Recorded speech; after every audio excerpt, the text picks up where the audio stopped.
কিন্তু অবাক করা বিষয় হচ্ছে আমরা আজও জানি না আমাদের আল্লামার মৃত্যু কি স্বাভাবিক হয়েছে নাকি এটা পরিকল্পিত মেডিকেল কিলিং ছিল। এই রিপোর্ট গণমানুষের কাছে প্রচার করে জানাতে হবে। এই দাবির সাথে কি সবাই আপনারা একমত? কারা কারা একমত হাত তুলে দেখান।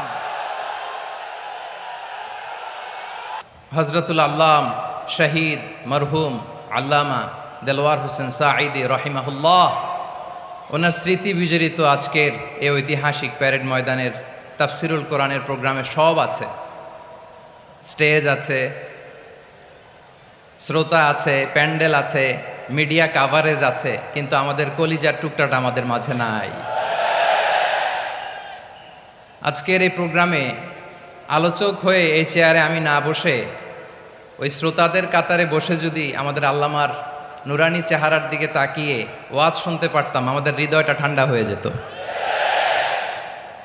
আমাদের তৃষ্ণার্ত হৃদয় শান্ত হতো। সব আজকে আছে, কি যেন নাই, ঠিক কিনা বলেন? আল্লাহ তাআলা প্রতি 100 বছরে একজন মুজাদ্দিদ পাঠায়, প্রতি 100 বছরে একজন মুজাদ্দিদ, যিনি সমাজকে সংস্কার করেন। আল্লামা দেলওয়ার হোসেন সাঈদী রহিমাহুল্লাহ ছিলেন তেমন একজন মুজাদ্দিদ। চিৎকার করে বলেন ঠিক কিনা? উনি শিরক বিদআতের আস্তানাকে তছনছ করে দিয়েছেন, তাওহীদের বাণীকে সমুন্নত করেছেন, গণমানুষের কাছে তাফসিরুল কোরআনকে জনপ্রিয় করেছেন।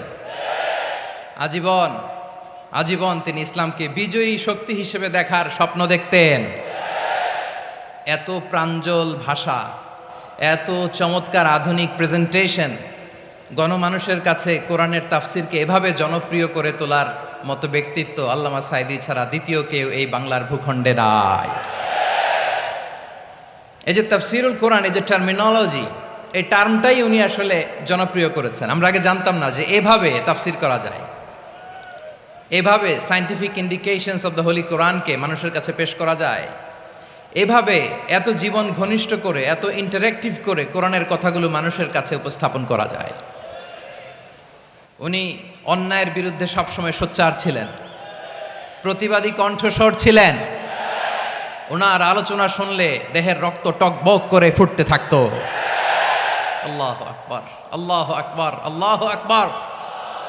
He was a strong mouthpiece of Islamic revivalism. Islamic জাগরণের স্ট্রং মাউথপিস ছিলেন আল্লামা সাঈদী রাহিমাহুল্লাহ।